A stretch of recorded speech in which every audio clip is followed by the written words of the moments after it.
entendre le mot juste, c'est comme voir son âme dans un miroir. Bonsoir Christine Orban, Didier Pleu. Vous êtes réunis pour un débat sur la psychanalyse dans le cadre de notre séquence Échecs et maths. Alors la psychanalyse est-elle une imposture? Didier Pleu, vous êtes ici le porte-parole d'un collectif, d'un ouvrage qui a fait beaucoup de bruit à la rentrée, le livre noir de la psychanalyse. On peut dire que vous avez mis un petit peu la pagaille dans le landerneau, on va y revenir. En face de vous, Christine Orban, qui elle a écrit un roman 2 fois par semaine où elle raconte une expérience personnelle, à savoir, vous aviez 20 ans, vous étiez marié et votre mari a été condamné par un cancer. Vous l'avez appris, vous avez entrepris une psychanalyse. Donc c'est une expérience personnelle contre un brûlot actuellement. C'est vous qui allez commencer. Didier Pleu, dites-moi, quel est donc le plus grand péché de la psychanalyse qui fait que vous vouliez pendre les psychanalystes? Non, je crois qu'on ne veut pas les pendre. Ce qu'on voulait surtout, c'est se faire entendre parce qu'il y a une hégémonie de la pensée psychanalytique en France et je pense que c'était intéressant qu'on puisse entendre un autre son de cloche au niveau psychothérapie. Christine Orban, vous n'êtes pas ici là, alors représentante de la psychanalyse, vous avez une expérience, on peut dire même que la psychanalyse vous a sauvé la vie. Alors qu'est-ce que vous avez à répondre à ces pourfendeurs de la psychanalyse? J'ai en effet à répondre que quand tout va mal, quand l'extérieur devient fou, parce que la psychanalyse n'est pas là uniquement quand l'intérieur est déréglé, mais quand l'extérieur ne va pas, donc ça peut arriver dans toutes les vies. Personnellement, enfin dans mon histoire, quand on a 20 ans et qu'on n'est pas assez forte, pas assez construite pour aider une personne, parce que c'est un cas de psychanalyse, j'ai été pour aider quelqu'un. J'allais bien, enfin j'avais pas de névrose qui m'empêchait de vivre, mais je me sentais pas assez forte pour aider quelqu'un quand j'ai appris que mon mari avait un cancer et avait pour quelques mois à vivre. Ça c'est quelque chose que j'ai bien compris en lisant votre livre, mais je disais un petit peu avant l'émission, ça va être la meilleure pub qu'on puisse avoir, c'est de lire votre livre, parce que je crois que ce qu'on voit dans votre livre, c'est que vous êtes en souffrance, vous n'allez pas bien, et on attend au fil des pages qu'il se passe quelque chose, il se passe rien. En fait, vous rentrez dans une église, vous rentrez dans du silence, vous rentrez dans quelqu'un qui est invisible, vous rentrez avec des odeurs d'encens, vous êtes toute seule. Vous êtes d'accord avec ça? Et vous auriez pu... d'église? Je ne suis pas du tout d'accord avec ça, parce qu'il se passe beaucoup de choses. D'abord, si vous faites allusion au silence, pour moi, le silence est un langage. Mais vous auriez pu aller à la trappe, chez les moines trappistes, il y aurait pu 98 séances, 40 000 francs, et je vous jure qu'on a... N'hésitez pas, il y avait derrière moi un homme qui me donnait 2 fois par semaine, 3/4 d'heure de son temps, un homme intelligent, un homme humain, un homme qui ne juge pas. Mais un homme qui suggère quand même. Il ne vous écoute pas, il suggère constamment comme on fait en psychanalyse. Pas du tout, parce qu'il parlait très peu. J'étais plutôt confrontée à moi-même. C'était un lieu où venir... J'avais un grand secret. Je ne pouvais le partager avec personne. C'était la seule personne à qui je pouvais parler. Donc finalement, c'était devenu vital, cet homme. Et il n'a pas du tout... on n'allait pas travailler, comme disent les psys, sur le passé. La douleur présente était beaucoup trop forte pour aller chercher dans l'enfance. Ça aurait été très confortable, ça aurait été formidable. J'aurais fait un travail sur moi-même.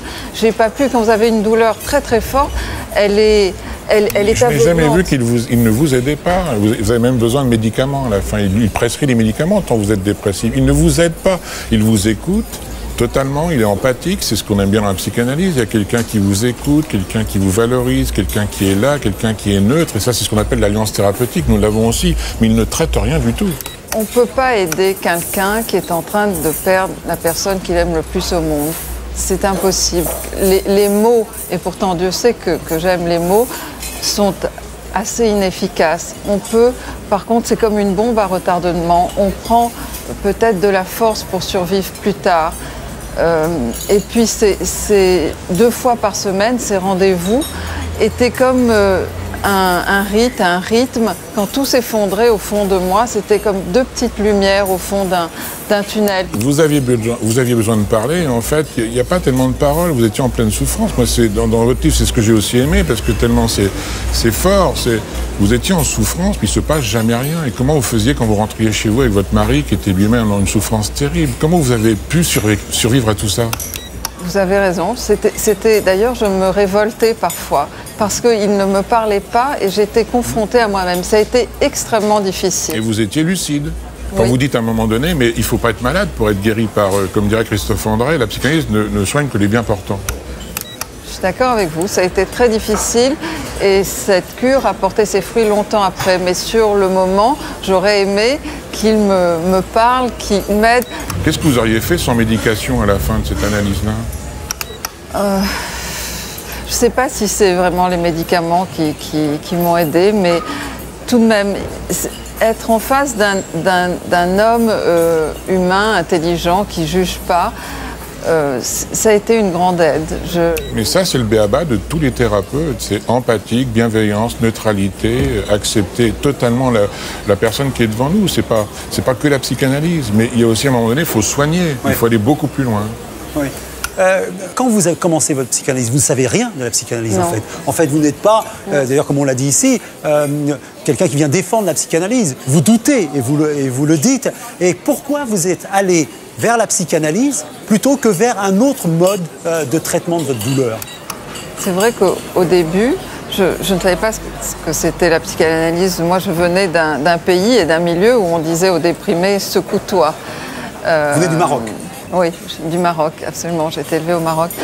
Et quand mon généraliste m'a dit il faut voir un psychanalyste parce que là, tout ce que vous allez avoir à vivre est trop dur, je lui ai dit mais je ne suis pas folle. Pourquoi voulez-vous que je voie Parce qu'on vous envoie vers un psychiatre, Voilà. psychanalyste. Non, mais le seul choix à cette époque-là, c'était le divan ou les médicaments. Donc les gens choisissaient le divan, qui était quand même une démarche psychique un peu plus honorable que de se gaver de médicaments. Que peut-on dire à quelqu'un qui vous dit moi j'ai trouvé quand même une réponse, une écoute à travers la psychanalyse? Que quelqu'un de chaleureux et quelqu'un qui écouterait peut le faire aussi, ça. Mais c'est pas un soin, parce que vous avez l'intelligence de voir plusieurs années après que ce silence-là vous a apporté.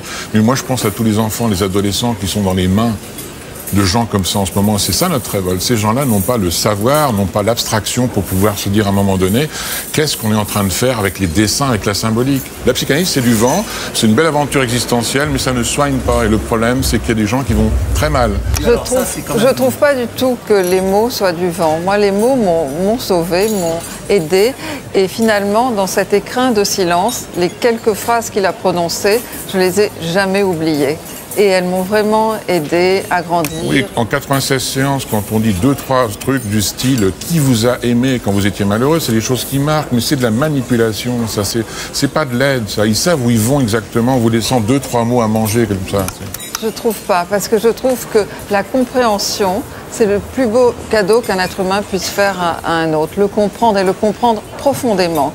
Et ça, on ne se trompe pas. Je fais dire à mon héroïne, entendre le mot juste, c'est comme voir son âme dans un miroir. Le mot juste, c'est quelque chose qui vous éclaire la route. C'est tout d'un coup, on touche quelque chose. Et ce mot juste, il faut presque le mériter. Il faut beaucoup d'heures de travail, de silence. Chaque mot qu'il disait, le peu de mots qu'il disait, devenait absolument inoubliable. Et je ne suis pas du tout fanatique ni rien. Et on sait, le jour où on s'est séparés. Les gens n'ont pas le temps, c'est ça que je vois souvent. Vous aviez 20 ans, vous avez besoin de comprendre pourquoi la mort, elle frappe comme ça. Quand on est en plein dans l'amour, vous aviez besoin d'aide. Et là, je vous trouvais tout le long du livre en souffrance. Je me disais constamment, est-ce qu'il va dire quelque chose, ce psy, au lieu de se limer les ongles? Parce qu'un psy, quand il se lime les ongles, c'est qu'il ne vous écoute pas. C'est impossible d'écouter dans le silence. C'est pour ça que je me dis que je ne suis pas sûre. Quand il se limait les ongles, j'avais l'impression qu'il se concentrait. Non. Mais vous savez, j'ai été tellement attentive que je lisais ces silences, les qui valaient plus que les grattements de gorge. Je peux vous dire que c'est impossible d'écouter quelqu'un sans répéter, sans reformuler. C'est impossible. C'est scientifiquement prouvé. Quand on écoute dans le silence, on pense à autre chose. Quand il limait ses ongles, il pensait à ses ongles. Et quand il écrivait sur son carnet, il faisait sans doute ses courses. Il ne vous écoutait pas. C'est impossible d'écouter sans être collé à la personne. Qu'est-ce que vous avez à répondre? Vous avez été analysé? Non. Jamais. Non, non, j'ai suivi un travail analytique sur ma pratique quand je m'occupais de délinquants et non, ça ne m'amusait pas. Je trouvais que c'est toujours la même chose. Il fallait retrouver tout le temps la relation à papa, maman, la bonne et moi. Donc je trouvais que c'était un peu stérile et il n'allait pas assez loin dans l'inconscient. Il y a dans ce débat quelque chose qui est sous-jacent. On a l'impression quand même qu'il y aurait comme un marché du mal à être et qu'il y a comme une concurrence entre différentes approches sur ce marché du mal à être. Parce que comme vous le dites aussi, c'est tout ça, il y a du business derrière, il y a de l'argent, il y a des gens qui paient pour être... Qu'est-ce que vous avez à dire à ça? Est-ce que vous êtes Non, si la guerre des psys, c'est pour qu'on gagne le pouvoir contre une autre chapelle, c'est absolument absurde. Non, ce qu'on ne veut pas, c'est qu'une hégémonie, qui est une pensée unique en France. La psychanalyse domine tous les CMPP, les guidances, les facs, la psychiatrie. On dit il y a d'autres choses. Mais c'est pas pour prendre le pouvoir. Nous, c'est le soin qui nous importe. Ce sont les gens qui souffrent. D'accord. Christine Normand, je vais vous donner la parole pour la conclusion. Qu'est-ce que vous avez à dire à ceux qui vont lire votre livre et qui vont apprendre cette expérience dont vous dites qu'elle vous a sauvé la vie fondamentalement? Oui, c'est vrai qu'elle m'a sauvé la vie. Je pense que c'est un... Enfin, moi je dis de la psychanalyse, c'est une case en plus. Vous n'êtes sûrement pas d'accord, mais qu'elle m'a... rendue plus attentive. Je l'étais déjà, j'avais pas besoin probablement, mais aux autres, je juge pas les gens. Elle m'a appris aussi j'ai l'impression quand même à faire ce travail qu'apprennent les psys tout seuls, mais faire une psychanalyse juste comme ça pour faire le voyage, je trouve que non.